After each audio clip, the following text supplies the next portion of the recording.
guys will be more aware of the negative effects that social media can have.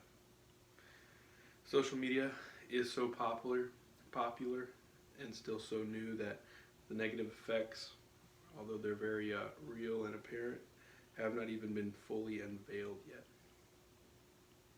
Every day, 3.5 billion social media users are active on social media.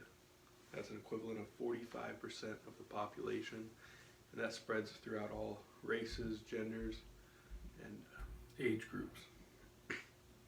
Social media is still popular, still very new, that we aren't even sure of all the negative effects that it's having on our generations, both younger and older. Just a preview of my main points: social media has negative effects for the majority of all of its users. There needs to be action in order to protect younger children and teenagers specifically from these negative effects. A resolution might be something that would not allow young people to become addicted to social media. And I would also argue that responsible use of social media is completely acceptable. We just need to find that middle. And I think the action of what we need to do would be to start keeping ourselves accountable and responsible. And that also includes recognizing our need to distance ourselves from social media. So back to my main point: social media has negative effects for the majority of its users. The recent studies done on social media have shown how addictive these sites are. Like I was saying before, it's not just addictive for younger generations specifically, those are affected more, but even we can see in the older generations that are involved in more things like Facebook, it is addictive and it is a huge time waster. Another big problem that affects not just younger people or older people, but everyone involved in social media is the lack of data privacy. And this has created numerous real-world problems, from stolen identities and serious things like bank accounts being taken advantage of, to even just things like catfishing, and it's promoting a lot of dishonesty. And although these points that I've just shared are worrisome on their own, the effects on younger minds is often worse. There needs to be action in order to protect younger children from these negative effects. I think things like setting limits or account monitoring could help younger generations, because what we're seeing is that the addiction is something that there's always going to be the temptation to, whether that's from things like drugs, or what we're seeing more here is like an addiction to social acceptance or being part of some kind of popular group. People are finding their worth not in themselves or great attributes of themselves, but in how many likes they might get on something. These social ramifications can be felt by teens themselves. There's a huge influx of teens recognizing how empty they might feel when all that's mattering to them is how well their social media is doing. The use of small limitations on teenagers or children's social media can prove to be extremely helpful. A problem solver that would prevent children from becoming addicted could very well be the answer to this problem. And although it's hard to admit, there are some positive sides to social media. Some positive sides that we see from older generations and maybe older teenagers is the ability to connect with friends that you maybe have lost contact with, or family members that have moved out of state.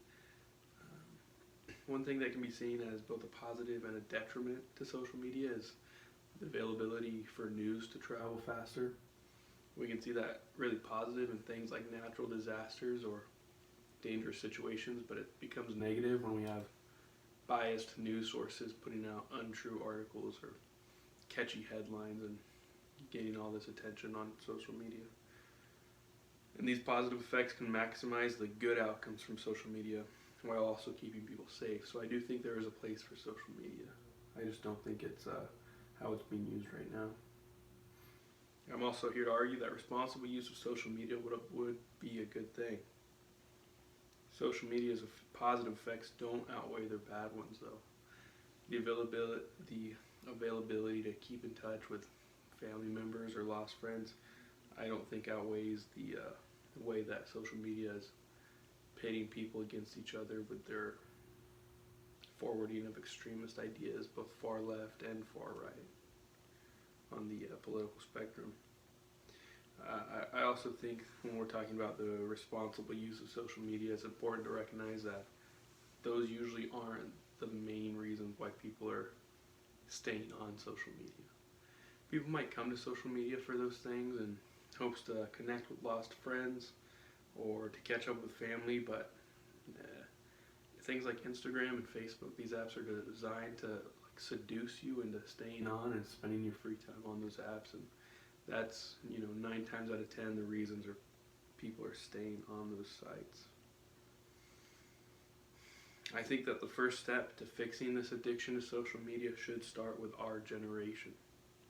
I think we should be able to do that through self-regulation. I'm not here to say that I think the government needs to step in or the state needs to step in or anything like that. I think our generation is largely seen as kind of the proprietors of these social media sites, and that if we are able to take a step back like we're seeing a lot of young people do and self-regulate and keep our own time accountable and how we're sending it, I think that'd be a huge encouragement to people who are able to see the problems with social media and the negative effects of all their time being spent on that. And this reflection of our leaning on social media should encourage us to disengage with our need of self-satisfying addictions. You're so much more worth any of the likes that you might get or any retweets or whatever other people are on social media for. A quick conclusion, a run through of my main points. Social media is popular and new. These negative side effects, although they have been felt and seen, are not even fully unveiled yet, but they are very prevalent.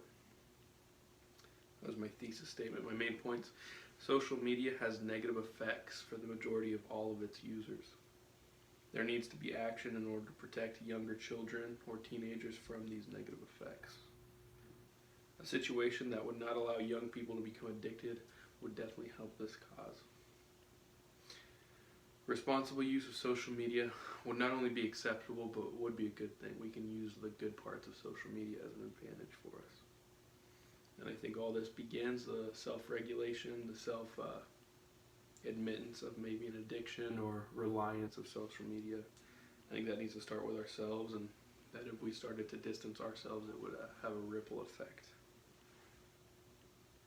I think that this persuasive speech should be easy to remember, because whether we're the ones on social media or our younger siblings or our aunts, uncles, mothers, we know someone on social media most likely, so it affects all of us. And if it doesn't directly affect us through people who have it, the younger generations coming up are definitely being affected by it, and I think they're going to feel the brunt, the real negative side effects more than we ever will. So I hope this has persuaded you guys into taking a step back and looking at the way you use social media, and frankly I hope it's something that we can see that we need to change. Thanks.